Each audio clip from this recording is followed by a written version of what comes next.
for today, I wanted to actually go over why, if you're looking to buy a home right now, it's basically if you find the right house and you can afford it, don't wait. Don't think that, hey, I'm going to wait for rates to drop, I'm going to wait for home prices to drop, because that may or may not happen. We can't tell what's going to happen with interest rates. At some point, yes, I think they'll be lower, whether that's in 6 months or 6 years, I don't know. But that's why it's important to qualify for a mortgage that you can actually afford right now. And if it's the right house, then make an offer. Um, so I'm actually looking at this instant reaction from Lawrence Yun. He's the chief economist for the National Association of Realtors. And what he posted just yesterday, he just said that even as days on market are lengthening, overall housing inventory still remains near historic lows. New listings are actually lower compared to the same time period a year ago, and that means that once the gate opens a bit for home buyers, meaning once interest rates decrease, then we could once again face a housing shortage. So I wanted to go over what that means for my local market.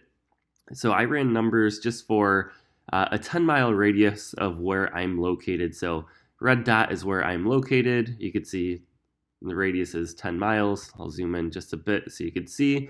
So this doesn't actually reach out to Medina, which is one of the primary areas that I serve as well, but figured that I would show you kind of what this area looks like, because what we're seeing here, he mentions as days on market are growing or lengthening.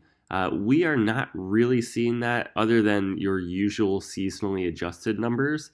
So you could see here's the historical data for the past 10 years, and you could see every time there's a peak, that's just the winter months, honestly, and then every time there is a valley here, those are the summer months where days on market goes down. But if we look at last year compared to this year, you can see that basically every single month has actually been lower. So we've had fewer days on market this year than we had last year, with the exception of August and September, which honestly, a 2-day difference isn't a huge deal. But even with interest rates more than doubling this year, we just have not seen days on market increase, meaning there's still enough buyer demand to meet the current supply of houses that are available for sale. And the numbers that I wanted to show, because he does mention that new listings are down compared to a year ago. And so this chart right here shows here's all of the new listings data, again dating back 10 years. I'll focus year over year here. I actually calculated all of the numbers January through October of 2021 versus 2022. We're down just over 4,000 listings for that 10-mile radius that I showed you, earlier, as far as the areas that I charted here. So we're down 4,000 listings year over year. That's about 5.1% fewer listings than we had last year. So that's why, yes, rapidly rising interest rates killed buyer demand, but it actually killed housing inventory or sellers that are looking to sell as well. Because once again, it doesn't really incentivize any sellers who are happy with a 3% interest rate to then go look to buy a house at a 7% interest rate, for example. So fewer listings, and we've really noticed that the past several months. So you could look here, October 2021 versus October 2022, we're 1,200 listings down just year over year for the month of October. So that's a huge percentage, whereas we weren't really, it wasn't a huge difference earlier in the year. And in April, we actually saw slightly more houses listed here in that 10-mile radius. And then lastly, he does mention months of supply a little bit. So what we're going to go over here is just looking at months of inventory. Again, 10-year data. You could see that we're still near all-time lows.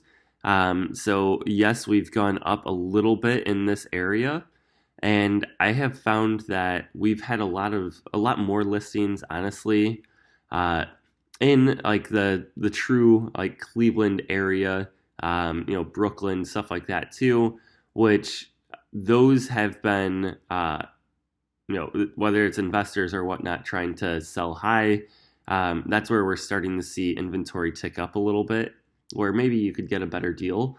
But if you're looking truly in, you're still very hot areas, we're not seeing a ton of inventory. A balanced market, again, they usually say about 6 months is a balanced market. I think that honestly, closer to 4 to 5 months is going to be considered a balanced market, and 6 months in our market is usually more of a buyer's market. So we're still firmly entrenched in a seller's market, as you can see here. 2.8 months of inventory. We saw those numbers a little bit in the beginning of January 2021, and then the middle and first half, I should say, of 2020, as we were hitting the pandemic there in March. So, still a very hot seller's market. And again, when you're just going off the historical data, that's where I could see it.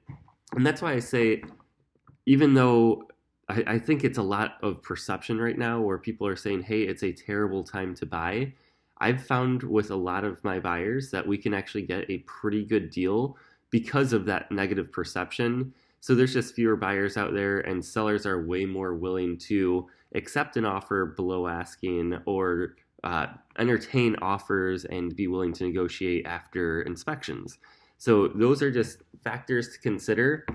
And lastly, the other factor to consider is just, he says once the gate opens a bit for homebuyers, and how I interpret that is once interest rates drop, which again, it's expected, but at what point? Like, if interest rates go from 7% down to 5% or 5.5%, the only thing that's going to do is incentivize all of those buyers who have been sitting on the sidelines, especially here in the winter months, to jump back in the market. And that's where we're going to start seeing potential bidding wars again. So if you're looking to buy now and you find a house that you like, don't wait, don't sit on the sidelines, just buy right now. You could always refinance down the road. And then just putting this into historical perspective, interest rates as of right now, 6.61 for the average 30-year fixed rate mortgage in the US. If you're looking historically, that's not bad. Basically, it's been similar to that from '08 and beyond, but essentially they were trying to correct the market by having interest rates lower. And this is just where you're seeing, in 2020, 2021, we were seeing ridiculously low interest rates that if you're waiting for interest rates to be back below 3%, I don't know if you're ever going to buy again, just because I don't see them doing that. That just led to a savagely unhealthy housing market. So if you have any questions, any thoughts on this, let me know. I'd be happy to talk with you about it. Otherwise, have a great day.